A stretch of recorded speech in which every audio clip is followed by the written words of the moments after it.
Lesson number 9 for Monday, February 27th. An accursed thing in the camp. It was arguably one of the grandest times in the history of Israel. After 40 years of wandering in the wilderness, they were finally entering the Promised Land. Through a dramatic miracle, the children of Israel crossed the Jordan River at its flood stage on dry land. This dry land crossing was so impressive that the hearts of the heathen kings in Canaan melted, and they had no spirit to fight. Joshua 5:1. The first real challenge in the conquest of Canaan was the walled and fortified city of Jericho. No one knew what to do to defeat the inhabitants of Jericho, not even Joshua. In answer to Joshua's prayer, God revealed the plan for the destruction of the city, which they followed. But then things took a decidedly bad turn. Read Joshua 7 about Achan's sin. What happened after the powerful victory at Jericho, and what message should we take from this story for ourselves? Once confronted, Achan admitted what he did, saying that he had coveted those goods.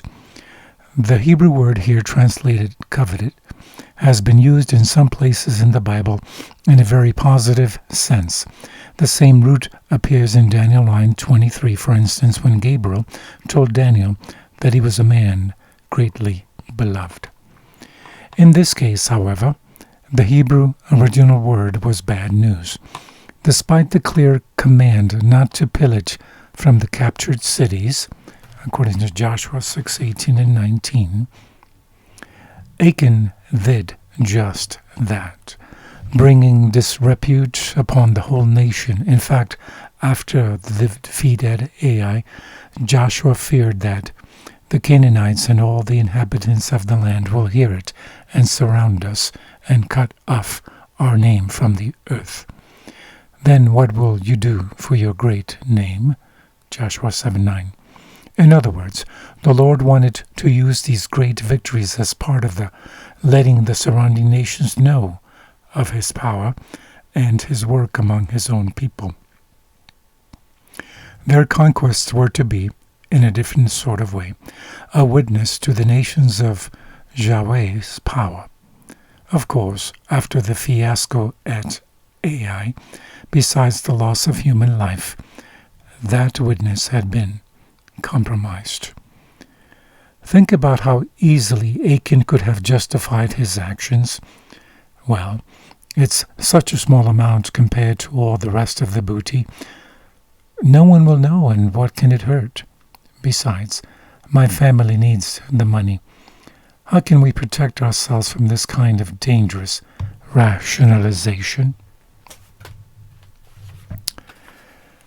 From the book Patriarchs and Prophets, page 495 and 6, it says, "To establish his guilt beyond all question, leaving no ground for the charge that he had been unjustly condemned, Joshua solemnly adjured Achan to acknowledge the truth.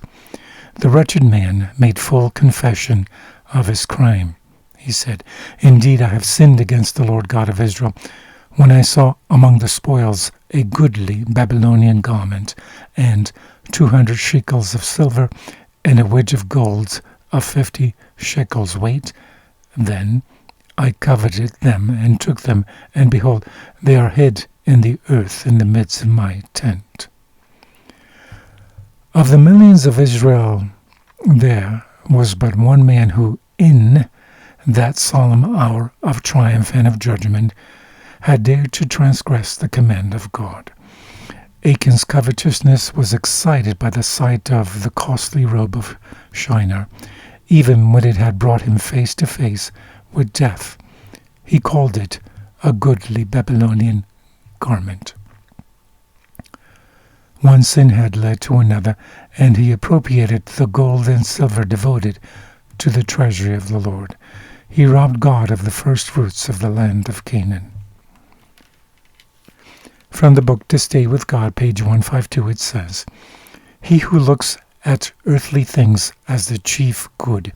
He who spends his life in an effort to gain worldly riches is indeed making a poor investment.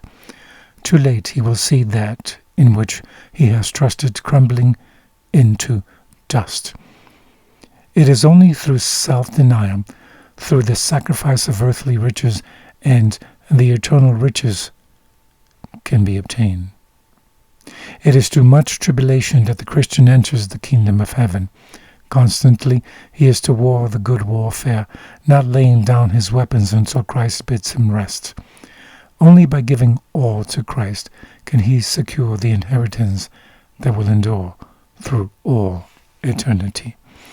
And from the book The Desire of Ages, page 280, it says, "Man must be emptied of self before he can be, in the fullest sense, a believer in Jesus. When self is renounced, then the Lord can make man a new creature. New bottles can contain new wine. The love of Christ will manifest and animate the believer with new life. In him who looks unto the author and finisher of our faith, the character of Christ will be manifest." Have a blessed day.